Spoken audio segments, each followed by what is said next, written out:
Good afternoon and live from Texas, this is the Will Cain Show. 1, millions in taxpayer funds gone to a terror group overseas. Is it just the start? 2, identity theft by illegals glamorized by the New York Times. 3, the guy that's going to take on Conor McGregor on the White House lawn. But first to this, the strange, storied, kind of heartwarming tradition of the turkey pardon. This year, it was Gobble and Waddle who got the coveted presidential immunity.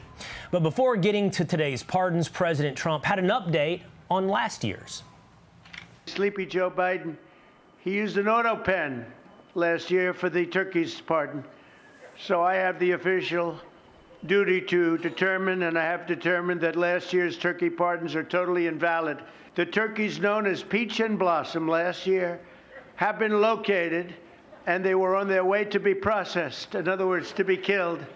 But I have stopped that journey, and I am officially pardoning them, and they will not be served for Thanksgiving dinner.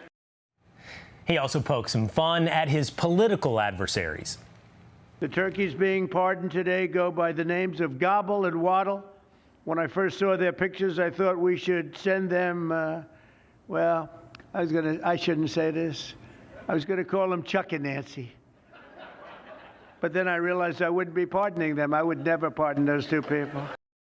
And then the big moment, one that Gobble and Waddle won't soon forget.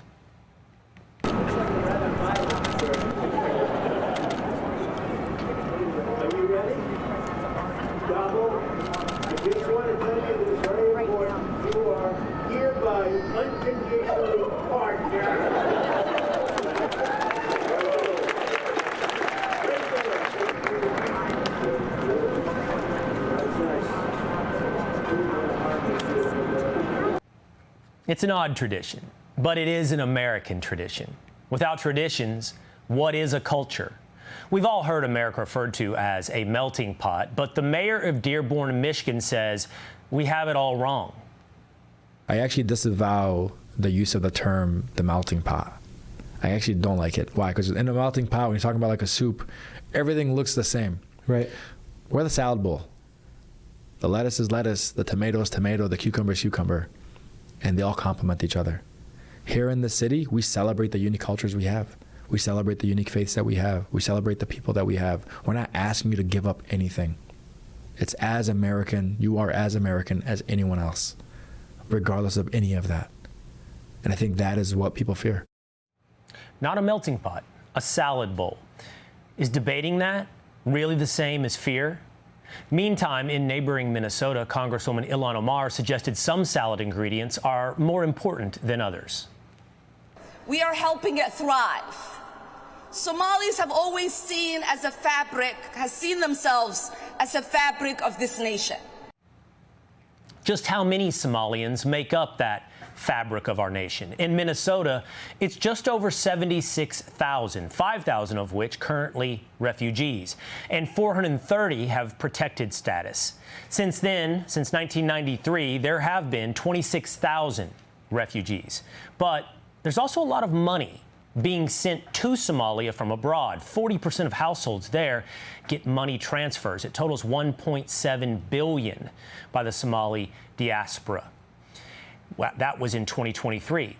It's also worth pointing out that's more than the budget of Somalia's government in 2023. Where is it coming from? Well, here's an example. The federal child nutrition program, Feeding Our Future, very much in America.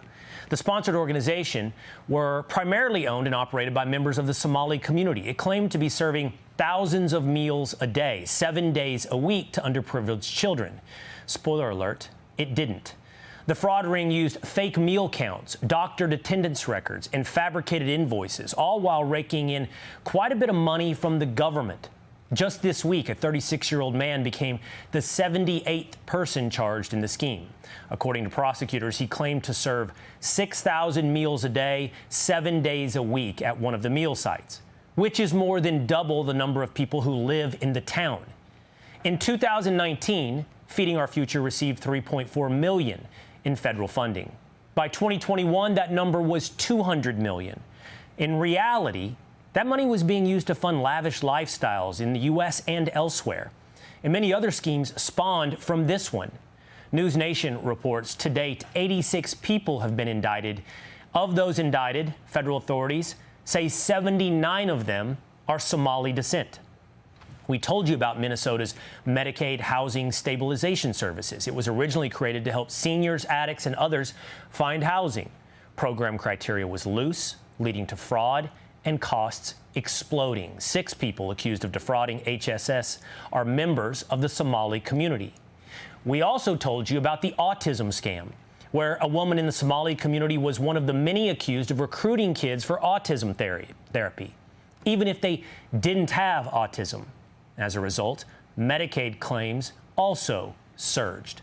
Bottom line, we know this fraud is happening, but what's worse is when good prosecutors try to do something about it, and a judge lets the convicts off the hook, like in Hennepin County, where a judge tossed out a jury guilty verdict in a $7.2 million home health care fraud case.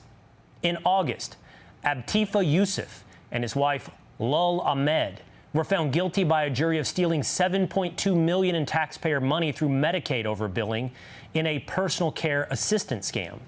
According to the Minnesota Attorney General's office, they used stolen funds for, you guessed it, a lavish lifestyle.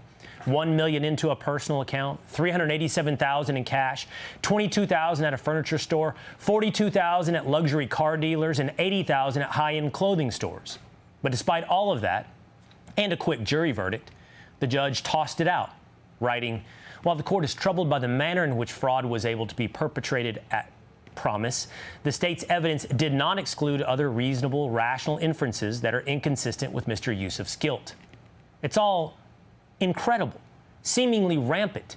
Hey, it's Will Cain. Click here to subscribe to the Fox News channel on YouTube. It's the best way to get our latest interviews and highlights. And click to subscribe to the Will Cain podcast for full episodes right now.